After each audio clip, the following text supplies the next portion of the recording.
Saat berbicara di Forum Ekonomi Timur pada awal September lalu, Presiden Rusia Vladimir Putin berkomitmen untuk memisahkan ekonomi negaranya dari negara-negara Uni Eropa yang telah menjatuhkan sanksi besar-besaran. Peran dari negara-negara di kawasan Asia Pasifik telah meningkat secara signifikan, ungkap Putin pada forum yang diadakan di kota pelabuhan Pasifik Rusia, Vladivostok, seraya menambahkan bahwa Asia memiliki peluang baru kolosal bagi rakyat kita. Doktrin Angkatan Laut Rusia yang baru diperbarui, yang diterbitkan pada 31 Agustus, juga bertujuan untuk meningkatkan eksistensi militernya di timur. Rusia telah sangat terpukul oleh sanksi internasional yang dijatuhkan awal tahun ini, meskipun pemerintah menganggap mereka hanya akan berkontraksi sebesar 3% pada tahun 2022. Ini adalah kebutuhan geopolitik dan keinginan tulus untuk memosisikan Rusia sebagai sumber energi, sumber daya, peralatan pertahanan, dan dalam beberapa kasus, teknologi nuklir untuk ekonomi Asia yang sedang berkembang, kata Philip Ivanov, CEO dari sebuah kelompok cendekiawan Asia Society Australia. Para analis telah menyarankan bahwa poros terbaru Putin akan sama tidak berhasilnya dengan kecenderungannya ke arah Asia pada tahun 2012 lalu yang dijuluki kebijakan Turn to the East Moskwa.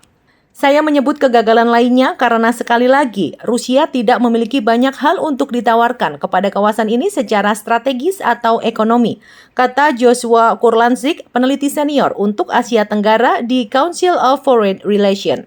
Perdana Menteri India Narendra Modi mengatakan Rusia perlu bergerak ke jalur perdamaian setelah menghadiri KTT regional di Uzbekistan pekan lalu. Putin telah secara terbuka mengakui bahwa Presiden China Xi Jinping memiliki pertanyaan dan kekhawatiran tentang perang. Analis menganggap bahwa Moskwa telah menjadikan dirinya lebih seperti mitra junior Beijing sejak invasinya ke Kiev. Singapura menjadi satu-satunya negara Asia yang menjatuhkan sanksi sepihak mereka terhadap Rusia karena invasi Ukraina. Di bawah poros pertama, ASEAN meningkatkan hubungannya dengan Rusia menjadi kemitraan strategis pada tahun 2018, 4 tahun setelah Rusia mencaplok Crimea bagian dari Ukraina. Namun, perdagangan ASEAN-Rusia hanya tumbuh menjadi sekitar 20 miliar dolar Amerika Serikat pada tahun 2021, naik dari 18,2 miliar dolar Amerika Serikat pada tahun 2012. Angka itu tidak ada artinya dibandingkan dengan perdagangan ASEAN dengan Cina senilai 878 miliar dolar Amerika Serikat dan Amerika Serikat senilai 441,7 miliar dolar Amerika Serikat pada tahun 2021.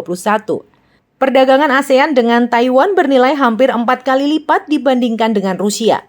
Sebagian besar negara Asia Tenggara telah berusaha untuk tetap netral terkait perang Ukraina.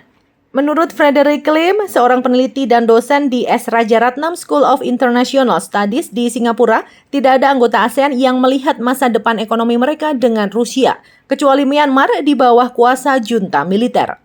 Banyak negara Asia memperdebatkan apakah akan mengejar pembangkit listrik tenaga nuklir pada saat yang sama ketika investasi di sektor energi terbarukan mereka sedang besar-besarnya.